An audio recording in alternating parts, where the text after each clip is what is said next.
I can't help but recall the joy that we as cricket-loving nation felt after the Team India's recent spectacular success in Australia. It has reminded us of all the qualities that we as a people, particularly our youth, epitomize of having abundant promise and the unsuppressed thirst to perform and to succeed. Today, data shows that India now has one of the lowest death rate of 112 per million population and one of the lowest active cases of about 130 per million. This has laid the foundation to the revival we are seeing now in the economy. This budget will be the first of this new decade. This budget will also be a digital budget, and that has happened with all your support. So far, only 3 times has a budget followed a contraction in the economy. All such contractions earlier were as a result of situations typical to India. This time, the contraction in our economy is due to a global pandemic, just like in several other countries. Having said that, I want to confidently state that our government is fully prepared to support and facilitate the economy's reset. This budget provides every opportunity for our economy to raise and capture the pace that it needs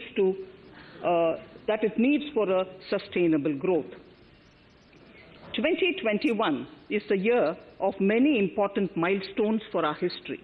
I mention a few of these. It is the 75th year of independence, 60 years of Goa's accession to India, 50 years of the 1971 India-Pakistan War. It will be the year of the 8th census of independent India.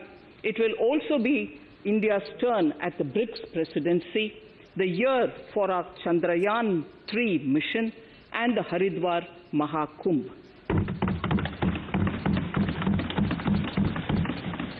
Honorable Speaker, before I commence Part A of the budget, I want to take a moment to acknowledge how isolating and distancing seemed like insurmountable challenges for a country like ours that has people coming together in times of crisis. It hurts us in many ways. I bow my head in respect to every citizen for the endurance shown in facing what was an undeniably a tough year for all our physical and mental well-being. Part A. In Part A, I wish to lay a vision for Atmanirbhar Bharat. Atmanirbhar Bharat or Atmanirbharta is not a new idea. Ancient India was largely self-reliant and equally a business epicenter of the world. Atmanirbhar Bharat is an expression of the 130 crore Indians who have full confidence in their capabilities and skills. We are already part of international groupings such as the G20 and the BRICS, the Coalition for Disaster Resilient Infrastructure, and the International Solar Alliance are realities today due to India's efforts.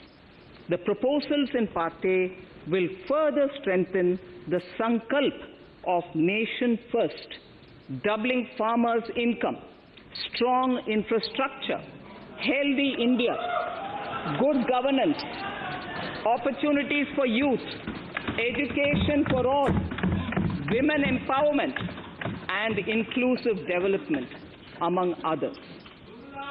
Additionally, also on the path to fast implementation are the 13 promises we had made in the budget of 2015-16, which were to materialize during the Amrit Mahotsav of 2022 on the 75th year of our independence.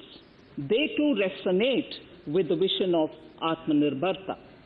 The budget proposals for 21-22 rest on 6 pillars: health and well-being, physical and financial capital and infrastructure, inclusive development for aspirational India, reinvigorating human capital, innovation and R&D, and as sixth, minimum government and maximum governance.